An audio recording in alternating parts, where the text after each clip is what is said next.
Hai, selamat datang di channel Pusaka Narasi.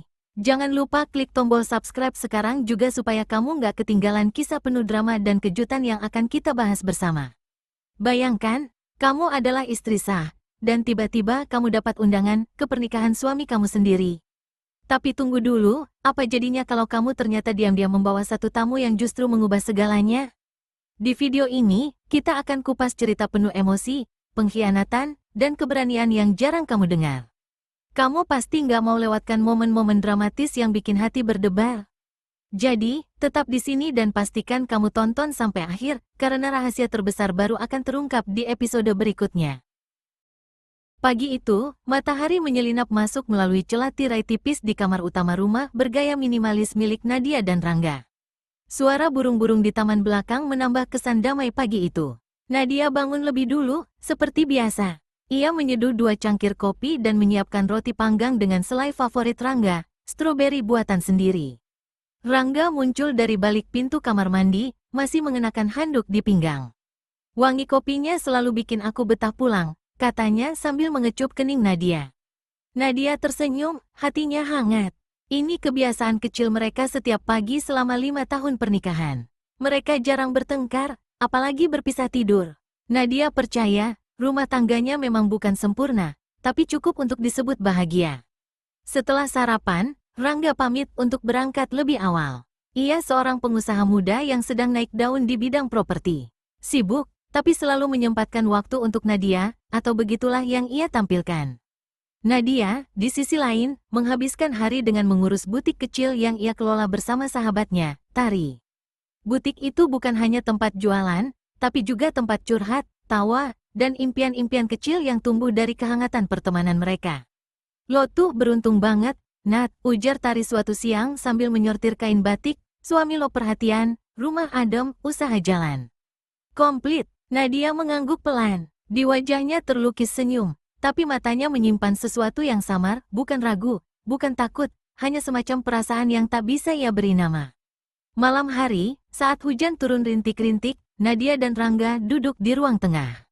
Mereka membahas rencana liburan ke Jepang tahun depan, atau program kehamilan yang sebentar lagi ingin mereka mulai. Nadia sedang mengonsumsi vitamin, dan diam-diam mencatat masa subur. "Kalau anak perempuan, namanya Aira ya," ucap Nadia, bersandar ke bahu Rangga. "Kalau laki-laki, gimana?" balas Rangga sambil memainkan rambutnya. "Reihan," jawab Nadia, artinya berbau surga. Malam itu, Nadia tertidur lebih dulu, masih dengan senyum kecil di wajahnya. Di benaknya, masa depan terlihat cerah, rumah, anak-anak, Rangga yang setia. Ia tak tahu bahwa hidupnya akan berubah dalam hitungan hari. Di atas meja ruang tamu, di antara tumpukan majalah dan surat-surat yang belum sempat dibuka, terdapat sebuah amplop putih mengkilap tanpa nama pengirim. Satu-satunya yang tertulis di sana adalah Nadia Aulia, tamu kehormatan.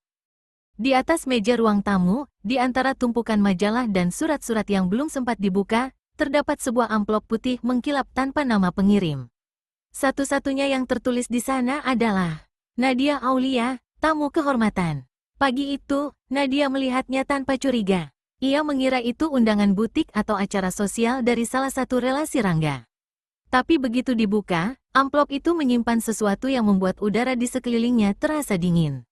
Sebuah kartu undangan pernikahan. Desainnya mewah, kertasnya tebal berlapis embos emas. Di bagian tengah, tertera nama pengantin, Rangga Aputra dan Dinda Ayuning Tias. Sabtu, tanggal 5 Mei, pukul 16 waktu Indonesia Barat, Hotel Aruna Grand Ballroom. Tangan Nadia gemetar, napasnya tercekat. Ia membaca ulang nama itu berkali-kali, tapi tak ada kesalahan. Itu nama suaminya, Rangga. Dan yang lebih mengguncangkan, ia memang benar-benar diundang sebagai tamu kehormatan. Tidak ada penjelasan lain. Ia menatap kosong ke arah jendela. Burung-burung pagi yang kemarin terdengar merdu kini seperti bisikan ejekan yang kejam. Beberapa saat kemudian, langkah Rangga terdengar di tangga. Ia baru pulang setelah 2 malam menginap di luar kota untuk urusan proyek, begitu katanya. Ia bersikap biasa saja, bahkan mengecup pipi Nadia seperti tak terjadi apa-apa. Nadia menyembunyikan undangan itu. Belum saatnya bertanya. Ada sesuatu yang lebih besar dari sekadar marah. Malam harinya, saat Rangga tertidur di sampingnya, Nadia duduk di lantai kamar dengan lampu temaram. Ia membuka laptop, mencari nama Dinda Ayuning Tias. Tak banyak informasi, hanya satu akun Instagram terkunci dengan foto profil seorang wanita muda bergaun putih, berdiri di samping bunga melati. Ia lalu membuka kembali undangan itu. Di pojok kanan bawah tertulis, acara ini akan menjadi awal dari kisah indah dua jiwa yang dipersatukan takdir. Nadia menghela napas dalam. Tidak ada perceraian, tidak ada perpisahan. Lalu pernikahan apa ini? Ia tak menangis. Tidak malam itu. Esoknya, ia memutuskan menghubungi seseorang. Seseorang yang sudah lama tidak ia temui. Seseorang yang hanya akan ia cari jika benar-benar dibutuhkan. Halo, suara berat di seberang telepon terdengar. Kamu masih ingat aku? Suara Nadia tenang, nyaris dingin. Selalu, jawab suara itu cepat. Ada apa? Nadia menatap undangan itu sekali lagi sebelum menjawab. Aku diundang ke pernikahan suamiku. Dan aku akan datang, tapi aku tidak akan datang sendirian. Di balik layar ponsel yang ia letakkan, satu nama kontak muncul dengan pesan baru. Baik, aku siap, tapi kau yakin akan melakukan ini? Nadia mengetik pelan. Yakin, ini bukan soal balas dendam. Ini soal harga diri. Itu pesan terakhir yang Nadia kirim malam itu, sebelum menutup ponselnya dan membiarkannya tenggelam di antara tumpukan bantal. Hujan turun deras, tapi malam terasa lebih sunyi dari biasanya. Seolah dunia pun menahan napas menanti keputusan Nadia berikutnya. Pagi hari, Nadia menatap wajahnya di cermin. Ia mengenakan setelan kerja seperti biasa, memulas lipstik tipis, dan menyemprotkan parfum Rangga yang dulu ia berikan di ulang tahunnya. Tapi kali ini, matanya berbeda. Tak lagi penuh cinta, melainkan kehati-hatian, ketegasan, dan luka yang sudah membatu. Di meja makan, Rangga sedang menikmati sarapan. Aku harus keluar kota lagi nanti malam, katanya tanpa menatap. Kemana? Nadia bertanya datar. Bandung, proyek resort. Cuma 3 hari. Nadia mengangguk. Tak ada gunanya bertanya terlalu jauh. Ia sudah belajar bahwa kebohongan kadang datang dengan nada suara yang paling lembut. Di sela jam kerja di butiknya, Nadia memeriksa email tak dikenal yang masuk semalam. Judulnya hanya satu kata, bukti. Isinya mengejutkan. Foto-foto, video singkat, rekaman pembicaraan, Rangga dan Dinda, di kafe, di villa, di kantor. Bahkan satu potret di mana Rangga sedang mencoba setelan jas tepat seperti yang tertera di undangan pernikahan. Di salah satu video, suara Rangga terdengar jelas. Tenang aja, Nat gak bakal tahu.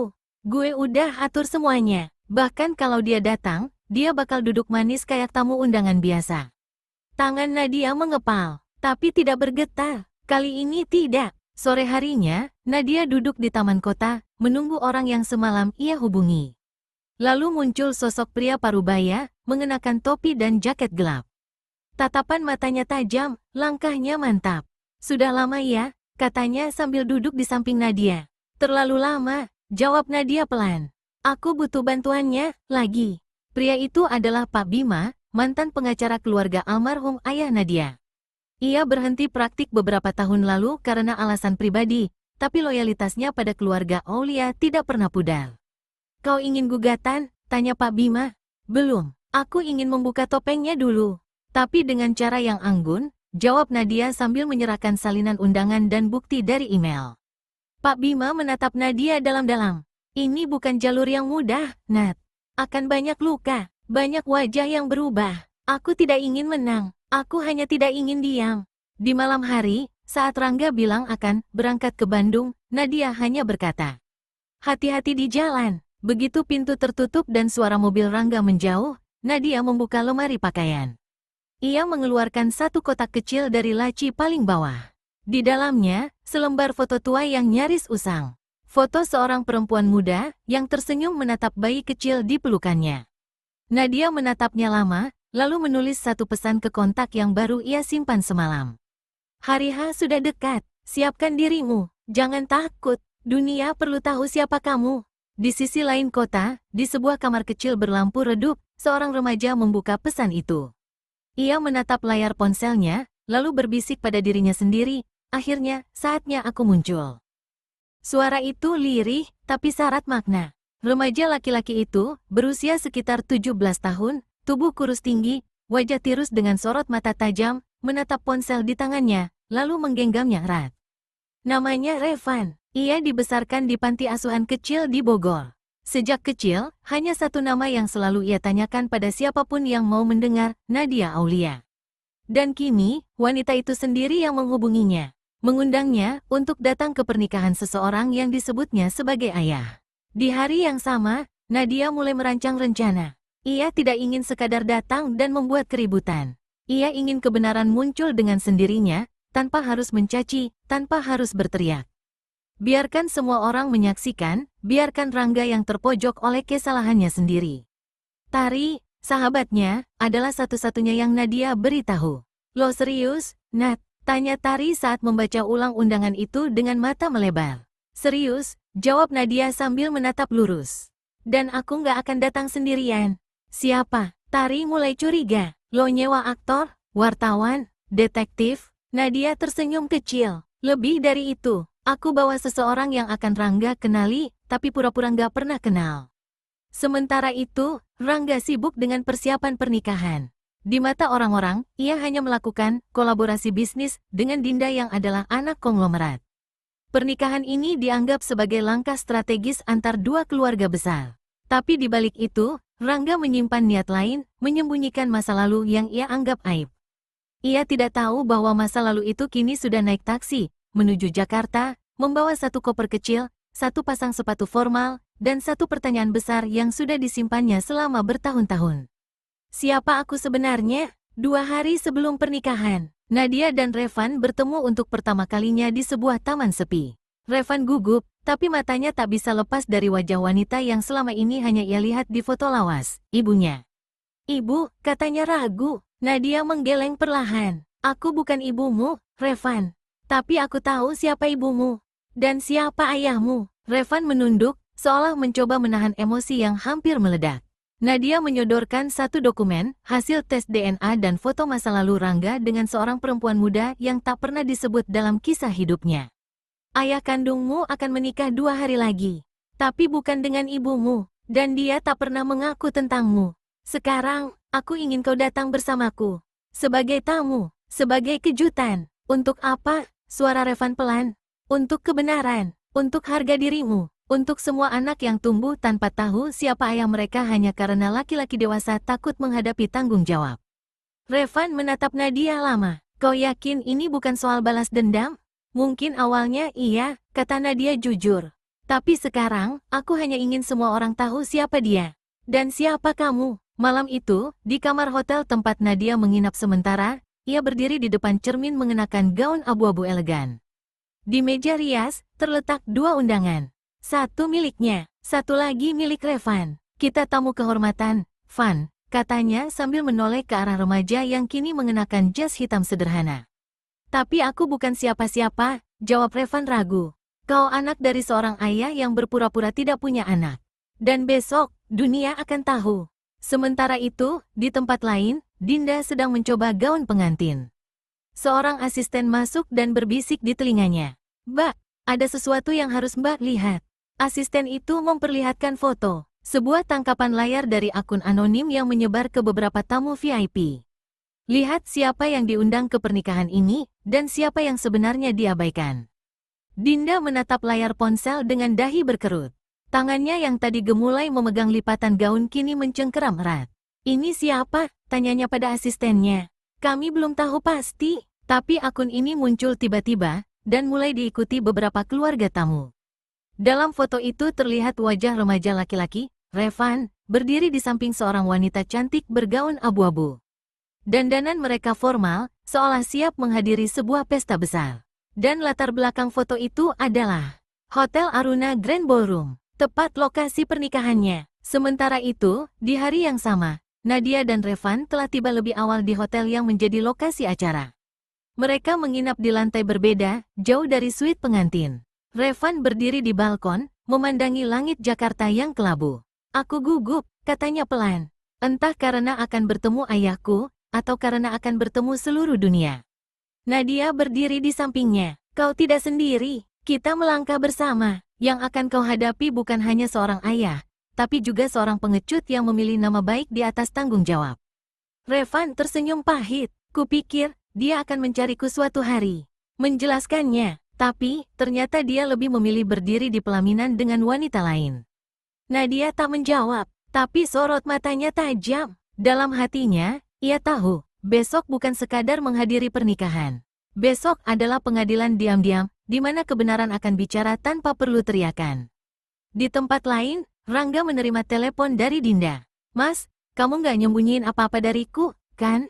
Apa maksudmu? Rangga mulai gelisah. Ada foto yang beredar, seorang wanita dan anak laki-laki. Katanya mereka tamu undangan kita. Tapi, ekspresi mereka aneh.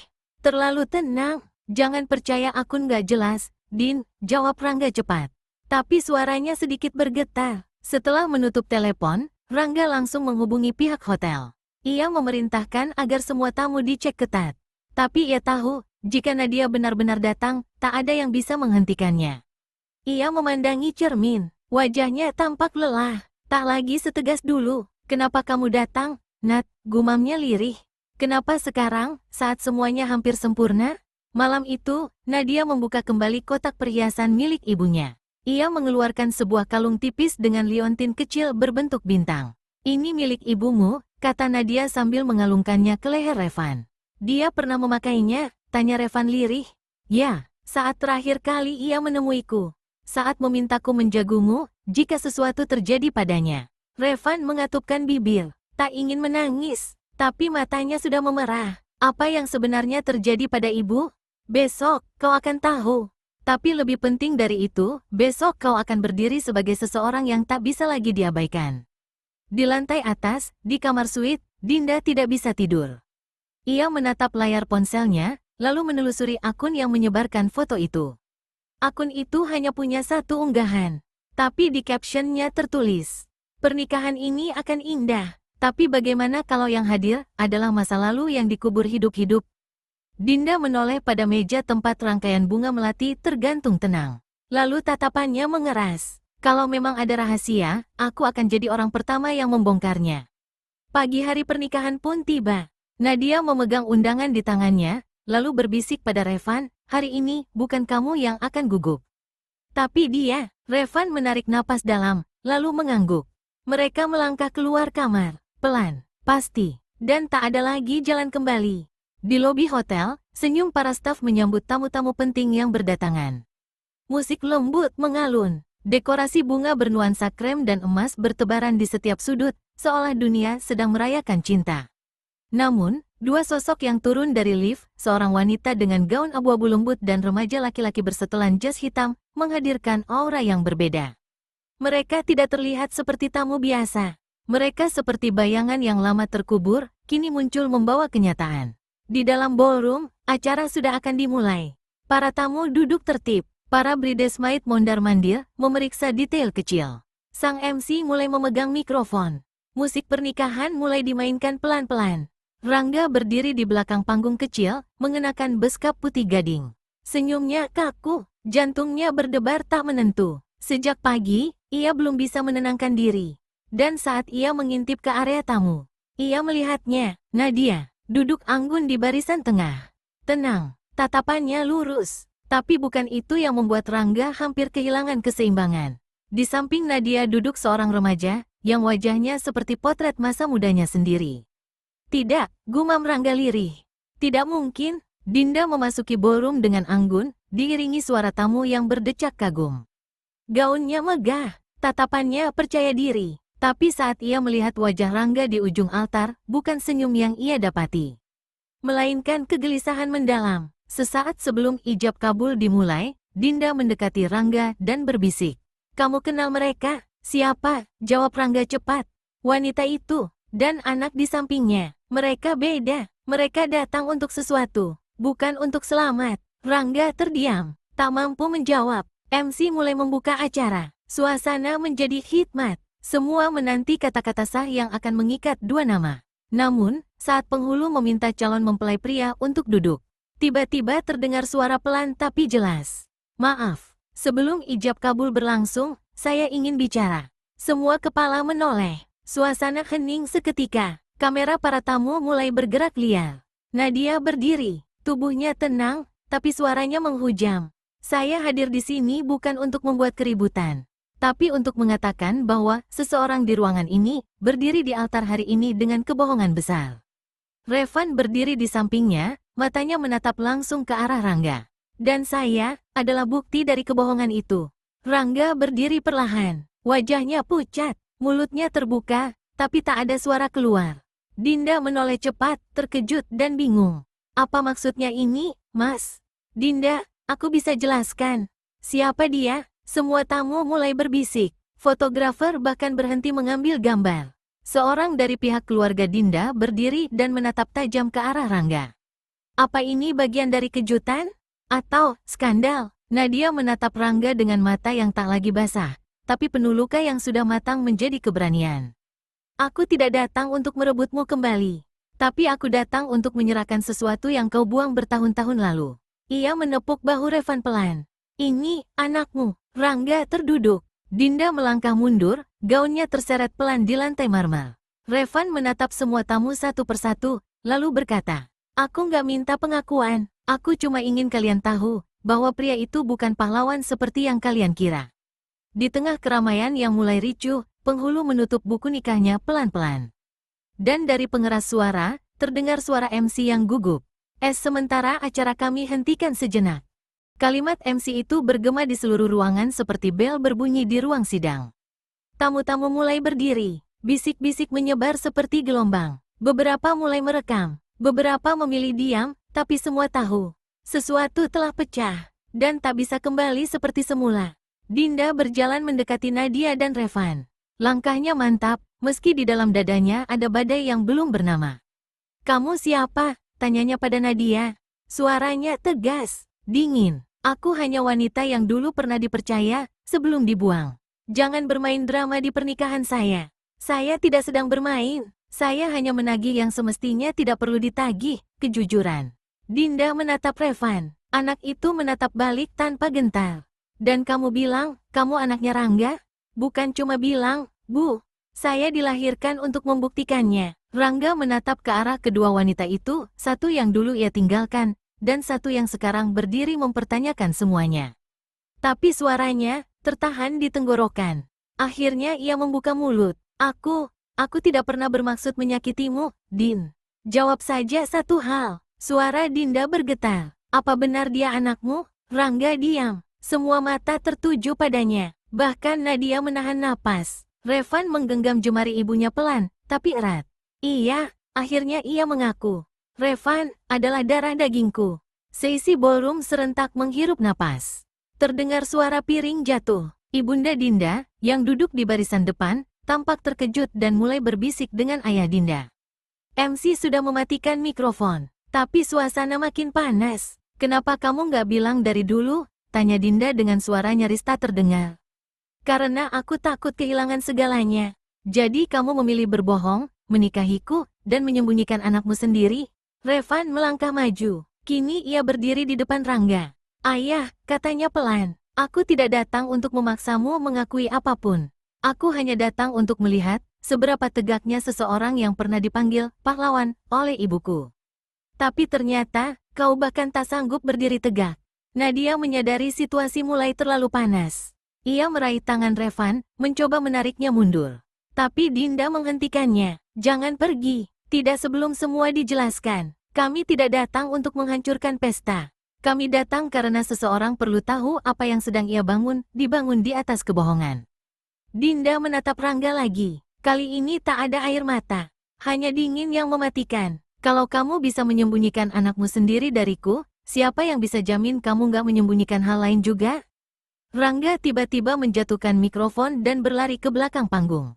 Dinda mengejarnya. Para tamu mulai berdiri dan bubar. Nadia menarik napas panjang, lalu menoleh pada Revan. Kita sudah melakukan bagian kita. Apa kamu menyesal, Bu? Tidak. Tapi aku tidak tahu apakah ini akhir, atau justru permulaan. Revan menatap sekeliling ballroom yang kacau. Mungkin kebenaran memang tak pernah butuh undangan. Tapi ketika ia datang, ia akan mengambil kursi paling depan. Dan kini, kebenaran itu duduk di antara bangku kosong, di tengah ballroom yang seharusnya jadi saksi janji suci, tapi justru menjadi tempat perhitungan. Nadia duduk di ruang tunggu tamu VIP, sendirian. Gaunnya yang anggun kini tampak kusut di beberapa bagian. Tapi sorot matanya tetap tegar. Tak lama kemudian, pintu terbuka. Dinda masuk, tanpa pengawal, tanpa asisten, hanya dengan tatapan penuh badai.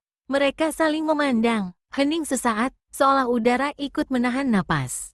"Kamu ingin penjelasan?" tanya Nadia pelan. "Tidak," jawab Dinda. "Aku ingin kebenaran, dan aku rasa kamu satu-satunya yang punya keberanian untuk menyampaikannya." Nadia menarik napas, lalu bicara, tenang dan terarah. "Aku dan Rangga menikah 18 tahun lalu. Tak lama setelah itu, aku hamil. Tapi sebelum Revan lahir, Rangga ditugaskan keluar kota. Dari sana, komunikasi mulai memburuk. Hingga suatu hari, dia menghilang. Tak ada kabar, tak ada penjelasan. Lalu, tanya Dinda pelan. Lalu aku melihat fotonya dengan wanita lain. Bertunangan, diunggah keluarganya. Tak ada ucapan perpisahan. Tidak ada, maaf, hanya kepergian yang sangat rapi." Dinda terduduk di sofa seberang. Kepalanya tertunduk, air matanya jatuh, tapi wajahnya tetap tenang. Dia bilang, mantan istrinya meninggalkannya karena merasa tak sanggup jadi istri prajurit. Katanya, "Kau lemah dan mudah menyerah." Nadia tersenyum tipis, tapi senyum itu seperti luka yang disulam rapi. "Aku tidak lemah, aku hanya tidak terbiasa diperdaya. Dan aku tidak menyerah, aku bertahan. Untuk anakku." "Kenapa sekarang?" tanya Dinda, dengan suara lirih. "Kenapa tidak dari dulu kamu muncul dan bicara langsung padaku?" "Karena dulu aku masih menunggu. Berharap dia akan datang sendiri. Tapi waktu terus berjalan, dan anakku tumbuh tanpa nama ayah di akta kelahirannya." Nadia menatap Dinda, lurus. "Sampai Revan sendiri yang berkata, aku ingin tahu siapa aku. Bukan dari ceritamu, tapi dari wajahnya langsung. Maka, aku datang bukan sebagai perempuan cemburu. Aku datang sebagai ibu yang ingin anaknya tahu bahwa ia tak pernah salah lahir." Keheningan kembali menyelimuti ruangan. Lalu perlahan, Dinda berdiri. Ia menghampiri jendela, memandang keluar ke arah langit Jakarta yang mulai senja. "Aku tahu banyak perempuan terluka di luar sana. Tapi aku tak pernah menyangka, aku akan menjadi bagian dari lukanya." "Kamu juga terluka, Din," kata Nadia pelan. "Ya," Dinda mengangguk. "Dan sekarang aku di persimpangan, menikahi pria yang tidak jujur, atau berjalan pergi tanpa melihat ke belakang. Keputusan itu tidak bisa kuambilkan untukmu," kata Nadia. "Tapi kamu pernah mengambil keputusan besar untuk anakmu. Mungkin, sekarang giliranku." Di luar, para tamu mulai meninggalkan ballroom. Pernikahan resmi dibatalkan. Rangga belum kembali dari ruang belakang. Dinda melangkah keluar dari ruangan tempat ia bicara dengan Nadia. Langkahnya ringan, wajahnya tanpa riasan tebal, tapi untuk pertama kalinya, ia tampak bebas. Nadia melihatnya dari belakang. Revan menghampiri ibunya dan berbisik, "Apa kamu pikir, dia akan tetap menikahinya?" Nadia menatap ke arah pintu yang tertutup kembali. "Aku rasa tidak." Jawaban Nadia bergema dalam hati Revan saat mereka melangkah keluar dari ballroom hotel yang kini sunyi. Langit di luar mulai mendung. Seolah semesta pun ikut menunduk menyaksikan kisah yang tak jadi dilanjutkan di pelaminan.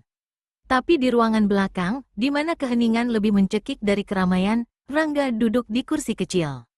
Dasi beskapnya dilepas. Pandangannya kosong. Hidup yang ia bangun dengan rapi dalam kebohongan, kini hancur dalam satu hari.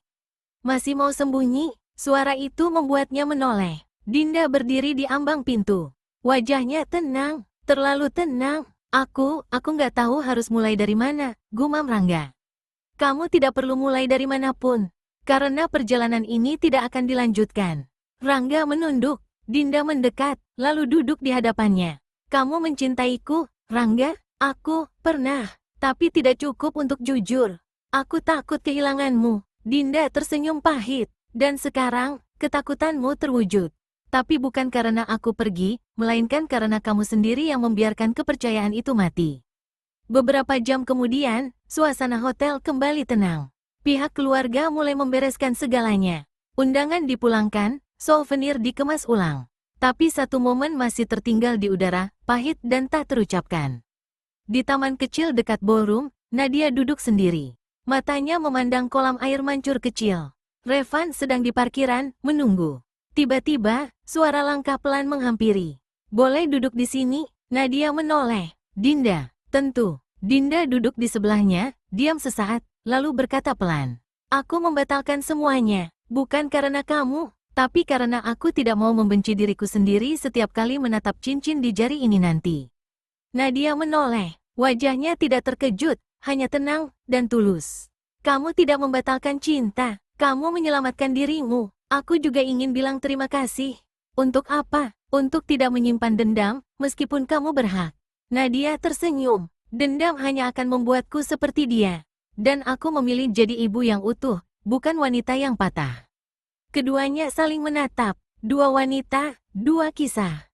Tapi kini, tidak lagi berseberangan. Mereka berdiri di sisi yang sama, sisi perempuan yang memilih harga diri, bukan hanya janji. Sebelum pergi, Dinda menyodorkan sesuatu, undangan pernikahan yang tak jadi digunakan.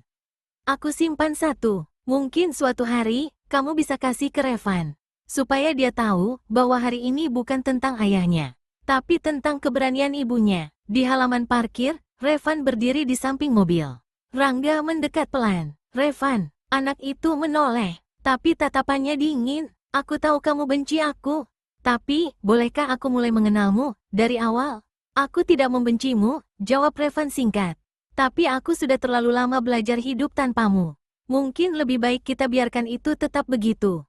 Ia masuk ke mobil. Nadia menyusul. Mobil perlahan pergi, meninggalkan Rangga berdiri sendiri di tengah parkiran yang sepi. Sendiri, dan untuk pertama kalinya, benar-benar sepi. Itulah yang Rangga rasakan saat mobil yang membawa Nadia dan Revan perlahan menghilang dari pandangan. Bukan hanya sepi karena tempat itu kosong, tapi sepi karena untuk pertama kalinya, tak ada kebohongan yang bisa ia sembunyikan, dan tak ada cinta yang bisa ia pegang. Seminggu berlalu, tak ada pesta, tak ada pelaminan, tapi berita tentang pernikahan yang batal karena istri sah datang masih berseliweran di media sosial. Tapi Dinda tidak membaca satupun. Ia sibuk menata hidup barunya, tanpa Rangga, tanpa rasa malu, dengan satu hal yang belum pernah ia miliki sebelumnya, kebebasan untuk memilih dirinya sendiri. Ia kembali ke rumah orang tuanya, melepas gaun pengantin yang tak sempat dikenakan. Lalu mengambil pekerjaan yang dulu ia tunda karena harus fokus jadi istri yang baik. Aku kira cinta itu harusnya diperjuangkan sampai habis, katanya pada sahabatnya suatu sore. Ternyata, cinta yang sehat justru tidak membuatmu habis-habisan jadi orang lain. Di kota lain, Nadia duduk di meja makan, menyaksikan Revan yang tertawa lepas saat makan malam. Sudah lama ia tak melihat anaknya seceria ini.